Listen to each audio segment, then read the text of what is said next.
একটু ফাল্গুনির কাছে একটা জিনিস একটু বুঝে পাহাড় দুর্বল হয়ে সেটা গেছে। হচ্ছে শিলিগুড়ি শহর নিয়ে বিজেপির কাছে শিলিগুড়ি শহর একটা একটা জঘন্য শহর। শিলিগুড়ির মানুষেরা যদি খুবই এতে দুঃখ পান আমার এই বক্তব্যের কারণে, তাহলে দুঃখ পেয়ে যান, কিন্তু একটা জঘন্য পর্যায়ে আপনারা নিজেরাই প্রতিদিন ফোন করে আমার বন্ধু বান্ধবরা তারা বলেন ওটা একটা টোটোর শহর, আর প্রতিদিন আপনারা মারপিট করেন নিজেদের মধ্যে নিজেরাই। এর সঙ্গে ওর গাড়ির ধাক্কা, ওর সঙ্গে তার নতুন গাড়িতে স্ক্র্যাচ, এছাড়া আর কিছুই হয় না ওই শহরটাতে। এই শহর সম্বন্ধে আপনাদের কোনো নির্দিষ্ট বৃহত্তর পরিকল্পনা আছে যেটা অত্যন্ত গুরুত্বপূর্ণ স্ট্র্যাটেজিক্যালি কোনো পরিকল্পনা আপনাদের আছে কিনা?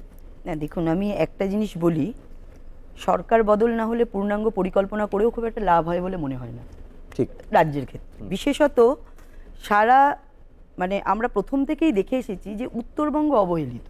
কেন বারবার আলাদা রাজ্যের দাবি আসে, কেন মানুষের কথা আসে, এটা ভাবতে হবে কেন। কারণ উত্তরবঙ্গ সত্যি সত্যি অবহেলিত। একটা উত্তরকন্যা করে দিলাম আর উত্তরবঙ্গের উন্নয়ন হয়ে গেল, এটা কখনোই সম্ভব নয়, যেটা চোখের সামনে দেখা যায়। দেখুন, মমতা বন্দ্যোপাধ্যায় মাদ্রাসা উন্নয়নের জন্য 5,700 কোটি টাকা বরাদ্দ করেছে, আর সমগ্র উত্তরবঙ্গের জন্য তিনি মাত্র 900 কোটি টাকা বরাদ্দ করেছে।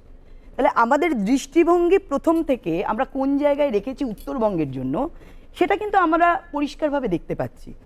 আজকে শিক্ষক নিয়োগ দুর্নীতিকাণ্ডের সাথে যুক্ত পরেশচন্দ্র অধিকারী, তার মেয়ে, আমরা দেখেছি যে তার মেয়ে ডাইরেক্ট সরাসরি কিভাবে চাকরি পেয়েছে, তাকে আবার টিকিট দেওয়া হয়েছে। এবং এই যে দুর্নীতির সাথে যে যুক্ত, এবং এই যে 26,000 শিক্ষকের চাকরি গেছে, তাতে শুধু শিলিগুড়িতেই 300 শিক্ষকের চাকরি গেছে।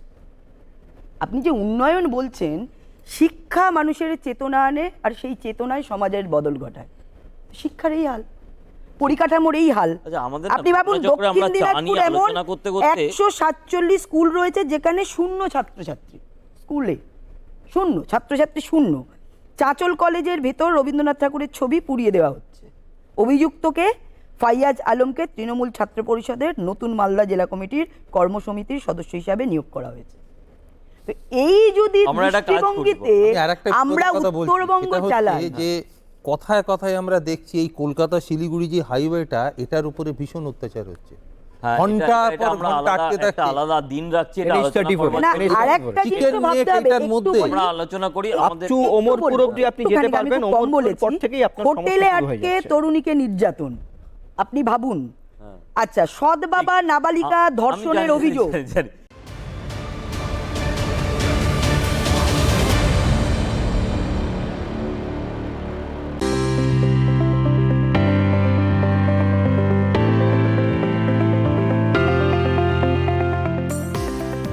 দার্জিলিং সমতল এলাকায় 3টি বিধানসভা কেন্দ্র রয়েছে। এগুলি হলো মাটিগাড়া, নকশালবাড়ি, শিলিগুড়ি ও ফাঁসি দেওয়া। রাজনৈতিক দিক থেকে এই 3টি বিধানসভা কেন্দ্র খুবই গুরুত্বপূর্ণ। মাটিগাড়া, নকশালবাড়ি। দার্জিলিং জেলার অন্যতম গুরুত্বপূর্ণ বিধানসভা কেন্দ্র হল মাটিগাড়া, নকশালবাড়ি। শুরু থেকেই এটি সংরক্ষিত আসন। ঐতিহাসিক দিক থেকে এই কেন্দ্রটি বিশেষ গুরুত্বপূর্ণ। গত বিধানসভা নির্বাচনে এই কেন্দ্রে চমকপ্রদ ফল করে বিজেপি। জয়ী হন বিজেপি প্রার্থী আনন্দময় বর্মন। শিলিগুড়ি। রাজ্যের অন্যতম গুরুত্বপূর্ণ শহর হল শিলিগুড়ি। দার্জিলিং লোকসভা কেন্দ্রের অন্তর্গত এই বিধানসভা কেন্দ্র। শহুরে ভোটারদেরই প্রাধান্য বেশি এখানে। ভৌগোলিক দিক থেকে শিলিগুড়ির আলাদা তাৎপর্য রয়েছে। উত্তর পূর্ব ভারতের গেটওয়ে বলা হয় শিলিগুড়িকে। একদা বামেদের শক্ত ঘাঁটি ছিল এই কেন্দ্রে। পরে রাজনীতির রং বদলে যায়।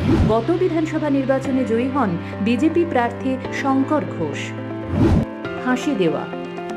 দার্জিলিং জেলার অন্যতম গুরুত্বপূর্ণ বিধানসভা কেন্দ্র হল ফাঁসি দেওয়া। এটি সংরক্ষিত আসন। অতীতে কংগ্রেস ও বামেদের আধিপত্য ছিল এই কেন্দ্রে। 2016 সালের পর থেকে এই কেন্দ্রে বিজেপির উত্থান শুরু হয়। গত বিধানসভা নির্বাচনে এই কেন্দ্রে জয়ী হন বিজেপির দুর্গা মুর্মু। 2026 সালের বিধানসভা নির্বাচনে ওই 3 কেন্দ্রে জোর টক্কর হতে চলেছে। দার্জিলিং সমতল এলাকার 3 কেন্দ্র দখলে রাখতে মরিয়া সব রাজনৈতিক দলই।